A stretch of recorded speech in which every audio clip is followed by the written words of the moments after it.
আমি ঈদের দিনেও আমার ঈদের পাঞ্জাবিটা সেলাই হয় নাই, ঈদের দিনও আমি দাঁড়াইয়াছিলাম টেইলারের সামনে।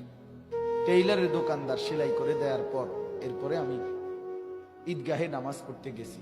ছোটবেলায় আমার ছোট ভাই 1 কেজি আটার টাকার থেকে আমার মা বলে দিছে 1 কেজি আটার টাকা দোকানদারে দিয়া কবি তোরে যেন 2 টাকার কম দেয় আটা, ওই 2 টাকা যেন তোকে দেয়, সেই 2 টাকা দিয়ে তুই কিছু খাইস।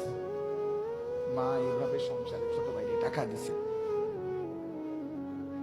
আমি 10 পয়সা দিয়া কসম আল্লাহ আমার পুরো মনে আছে, আমি 10 পয়সা দিয়া 3টা সুপার বিস্কুট, এই পয়সাওয়ালা যে বিস্কুট ছোট ছোট সুপার বিস্কুট, নাবিস্কো বিস্কুট, এই 10 পয়সা দিয়া 3টা সুপার বিস্কুট আমারে দোকানদারে দিছে। আমি ওই 3টা বিস্কুট পানি যাইয়া খাইয়া এরপরে পড়তে গেছি। অভাবের সংসারে বাবার টানা হেসরাটা কেমন ছিল। 8টা ভাই বোন, পড়ালেখা করাইতে গিয়ে বাবার বুকটা মাটির সাথে লাগিয়ে গেছে। একটা গেঞ্জি দিয়েও বাবার জিন্দেগি চলছে। সেই অভাবের সংসারে বাপ আমগরে বড় করছে। আজ যখন আমরা 5 ভাই, আমাদের আলাদা বাড়ি আছে, ঘর আছে, আজ অনেক টাকা আছে, অনেক টাকা। আজ যদি বাপ থাকতো 10টা মুরগি যদি এক লগে জবাই করে পারতাম, খাওয়াইতাম, কোনো অসুবিধা হইতো না আমার। আজ তো আমার সব আছে, আজ তো আমার অনেক টাকা আছে বাপ, কিন্তু আমার বাপ তো নাই। বাপ আমার 2015 সালেই কবরে চলে গেছে। তাইলে বন্ধু, দুনিয়া শেষ করা যায় না, দুনিয়া ভোগ করা যায় না দোস্ত। হায়াত নষ্ট না করা, জিন্দেগি নষ্ট না করা।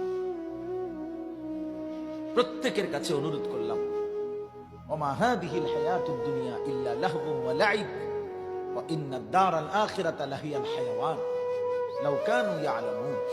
আল্লাহ বলে, বান্দা শোনো, দুনিয়ার জীবন শুধুই তামাশা, শুধুই খেলাধুলা। ওয়া ইন্নাদ দারাল আখিরাতা লাহিয়াল হায়াওয়ান, আখিরাতের ঘর, জান্নাতের ঘর বান্দা, সেটাই কেবল জীবন, সেটাই কেবল বেঁচে থাকা। হযরত মাওলানা তারেক জামিল সাহেব, পাকিস্তানের দাওয়াত ও তাবলীগের বিশ্ববিখ্যাত মুরব্বী, উনি এই আয়াতের এই শানদার তর্জমা বলছিলেন। উনি উদাহরণ দিছিলেন যে এক মা, এই যে এই ভাই, তো এক মা যদি তার সন্তানকে এইভাবে বুকের কাছে জড়ায় ধরা, মা যদি চোখের পানি ফেলে বলে, বাপ আজকে 6টা মাস মারে ছাড়া কেমনে থাকি রে বাপ। এক মা যদি বলে, কল্পনা করেন তো, আজকে 6টা মাস বাপ একটা ফোন করলি না, মার একটা খবর নিলি না। এ কথা বলে যদি কোনো মা কাঁদা দেয়, আচ্ছা পাথরের মতো দিল সন্তানের কলিজা কি আর বাদ মানবে? হ্যাঁ, হযরত মাওলানা তারেক জামিল সাহেব বলে, আল্লাহ যেন এরকম বুকে কাছেটাই না, মাথায় হাত বুলায়া আল্লাহ যেন বলে, আনিস আজ একটা বছর কোনদিন আমার ফজরের নামাজে সেজদা দিয়ে না থাকতে পারলি কেমনে রে বাপ? কি জবাব? হ্যাঁ,